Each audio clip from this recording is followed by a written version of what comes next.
మొత్తానికైతే 90 రోజుల నరకం తర్వాత నేనైతే బిఎస్ఎన్ఎల్ నుంచి ఎయిర్టెల్కి అయితే చేంజ్ అవ్వడం జరిగింది. అసలు ఎందుకు చేంజ్ అయ్యాను ఏంటి అనేది నేనైతే 2 వీడియోస్ తీశాను. ఆ వీడియోస్ వచ్చేసి డిస్క్రిప్షన్లో ఉంటాయి, చూడండి. అసలైతే నాకైతే చాలా విరక్తి వచ్చేసింది అన్నమాట బిఎస్ఎన్ఎల్ సిమ్ మీద. అసలు సిగ్నల్ రాదు, నెట్వర్క్ రాదు, అసలు నెట్టే ఉండదు, కాల్స్ అసలు మాట్లాడితే అసలు అవతల వాళ్ళకి వినిపించదు. అందువల్ల నేనైతే బిఎస్ఎన్ఎల్ నుంచి అయితే ఎయిర్టెల్కి అయితే చేంజ్ అవ్వడం జరిగింది. ఎయిర్టెల్కి చేంజ్ అవ్వడానికి నాకైతే 3 డేస్ టైం అయితే పట్టింది. ఇక్కడ ప్రైస్ ఎంత అంటే మనకు ఒక్కొక్క దగ్గర వాళ్ళైతే కంపెనీ వాళ్ళ నుంచి చెత్తీర్లు వేసుకొని ఉంటారు కదా, వాళ్ళ దగ్గరనైతే ఫ్రీ అన్నమాట. వాళ్ళైతే 299 రీఛార్జ్ అయితే వేయడం జరుగుతుంది 28 డేస్ వరకు. అదేవిధంగా స్టోర్లోకి వెళ్ళినట్లయితే వాళ్ళు ఎక్కువ అమౌంట్ అయితే ఛార్జ్ చేయడం జరుగుతుంది. ఇక్కడ హైదరాబాద్లో అయితే నేను పోర్ట్ అయ్యాను, 349 ప్లాన్ అయితే రీఛార్జ్ చేయడం జరిగింది. వాళ్ళైతే 400 తీసుకున్నారు. ఇంకొకటి ఇక్కడ గమనించవలసిన విషయం ఏంటంటే మనకు కస్టమర్స్ని వాళ్ళైతే బురిడి కొట్టిస్తారనమాట. ఎట్లా అంటే నాకు తెలుసు, కొంతవరకు అయితే తెలుసు ఏంటంటే సిమ్ వచ్చేసి 5 రూపీస్ ఉంటుంది. ఏ సిమ్ అయినా వాళ్ళు ఆఫీస్ నుంచి కొందరికైతే ఆడ ఎంఆర్పి అయితే సిమ్ ప్రైస్ అయితే వాళ్ళకైతే 5 రూపీస్ అని ఆ సిమ్ మీద కూడా మెన్షన్ అయితే చేసి ఉంటుంది. వీళ్ళైతే ఏం చెప్తారంటే సిమ్ వచ్చేసి 50 రూపీస్ అని చెప్తారు. సిమ్ 50 రూపీస్ 349 రీఛార్జ్ అని చెప్పేసి 400 అయితే తీసుకోవడం జరిగింది నా దగ్గర. ఇదైతే నా పర్సనల్ ఎక్స్పీరియన్స్. ఎందుకు చెప్తున్నానంటే నేను అనుభవించాను కాబట్టి మీరు కూడా ఇలా చేయొద్దు అనేది. నా వల్ల ఒక 5 మెంబర్స్ అయినా ఇలా చేయకుండా ఉంటే వాళ్ళకి యూజ్ అవుతుందని ఇలా చెప్పడం జరుగుతుంది.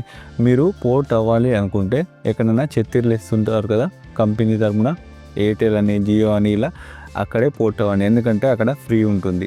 299 అయితే ఎయిర్టెల్ పోర్ట్ అవుతే 299 అయితే రీఛార్జ్ అయితే వాళ్ళు ఫ్రీగా వేయడం జరుగుతుంది. 3 డేస్ అయితే పడుతుంది. 3 డేస్ తర్వాత మాత్రం మీరు ఆ సిమ్, ఇంతకుముందు ఉన్న సిమ్ అయితే సిగ్నల్ వెళ్ళిన తర్వాత మీరైతే ఈ ఎయిర్టెల్ సిమ్ అయితే వేసుకోండి. అప్పుడైతే మీకు సిమ్ అయితే సిగ్నల్ వస్తుంది, మీరు యూజ్ చేసుకోవచ్చు అన్నమాట. ఈ విధంగా ఉంటుందన్నమాట. మరి మీ ఏరియాలో ఎయిర్టెల్ నెట్వర్క్కి పోర్ట్ అయితే వాళ్ళు ఎంత అమౌంట్ ఛార్జ్ చేస్తున్నారు ఏంటి అనేది కింద కామెంట్ సెక్షన్లో తెలియజేయండి. అదేవిధంగా ఎటువంటి ఇన్ఫర్మేషన్ కావాలన్నా కింద కామెంట్ సెక్షన్లో తెలియజేయండి. నేనైతే ఖచ్చితంగా రెస్పాండ్ అయితే అవుతానన్నమాట. బిఎస్ఎన్ఎల్ నుంచి ఎయిర్టెల్కి మారడానికి అయితే నాకైతే ఈ కారణాలు అన్నమాట. అందువల్ల నేనైతే మారడం జరిగింది. అసలు నెట్ అనేది ఇంపార్టెంటే కాదు, సిగ్నల్ అనేది ఇంపార్టెంట్. అసలు కాల్స్ రావడానికి కాల్స్ క్వాలిటీ అనేది మనకు చాలా ఇంపార్టెంట్.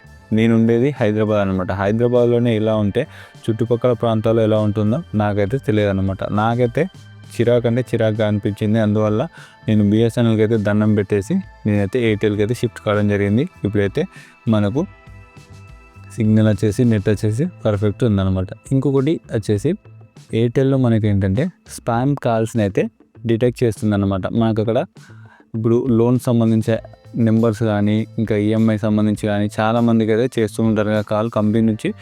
అటువంటివి అయితే మనకు డిటెక్ట్ అయితే అవుతుందన్నమాట. కొన్నిసార్లు ఏం చేస్తామంటే మనం వీళ్ళు ఫోన్ చేస్తున్నారు, వాళ్ళు ఫోన్ చేస్తారు అని అన్నోన్ నెంబర్స్ అయితే లిఫ్ట్ చేయం కదా. ఇప్పుడైతే స్పామ్ డిటెక్షన్ అని మనకైతే నోటిఫికేషన్ అయితే రావడం జరుగుతుంది. అక్కడ నేమ్ అయితే చూపించడం జరుగుతుంది. ఇది ఫ్రెండ్స్ బిఎస్ఎన్ఎల్ నుంచి ఎయిర్టెల్కి పోర్ట్ అవ్వడానికి గల కారణాలు, ఎంత టైం పడుతుంది, అదేవిధంగా ఎంత అమౌంట్ ఛార్జ్ చేస్తారు ఏంటి అనే సమాచారం. ఈ వీడియో నచ్చితే లైక్ చేయండి, ఈ వీడియోని షేర్ చేయండి, మన ఛానల్ని తప్పకుండా సబ్స్క్రైబ్ చేయండి. ఇలాంటి కంటెంట్ అయితే మీకు చాలా రాబోతుంది. ఇంకా 2025లో మాత్రం ఇంకా వరుసగా వస్తుంది friends. Please support. Thank you.